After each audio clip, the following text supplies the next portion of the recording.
Sa vague, géante argentée incrustée d'empreintes digitales trône au milieu de la place Vendôme à Paris, une façon de capturer l'instant, dit l'artiste plasticien suisse Ur Fischer à l'AFP, en marge de la foire parisienne d'art contemporain.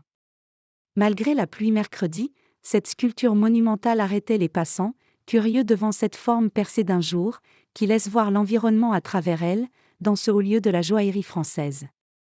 L'idée de départ vient d'une vague juste avant qu'elle se casse pour former une sorte de tube allongé et vide, explique le quinquagénaire, représenté par la galerie Gagosian. C'est comme un mouvement qu'on aurait figé. Il précise avoir réalisé sa sculpture à partir de petites maquettes, mais l'avoir conçue très rapidement, comme pour capturer un petit instant. J'ai travaillé avec des centaines de petits mouvements que j'ai sélectionnés car j'aime l'énergie du mouvement et j'ai trouvé un moyen de la capturer, ajoute-t-il, en dressant un parallèle avec l'enregistrement de quelques notes improvisées à la guitare. Quant au motif de l'empreinte, comme dans les dernières œuvres de l'italien Giuseppe Penon exposées aussi par Gagosian, Ur Fischer dit qu'il lui vient du jazz. Comme quelque chose qu'on laisse tel quel, en l'état, sans chercher à le rendre parfait, et qui nous rappelle que nous ne sommes pas grand-chose, sur Terre, face à des paysages grandioses, comme ceux de sa Suisse natale.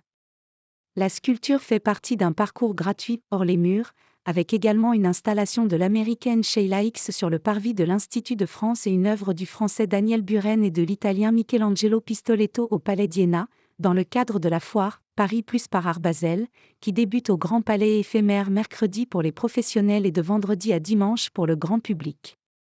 Plus de 150 galeries venant d'une trentaine de pays sont présentes.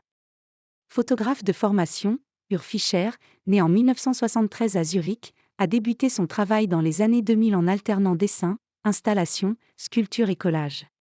Ses œuvres bousculent les habitudes de pensée et de perception du spectateur.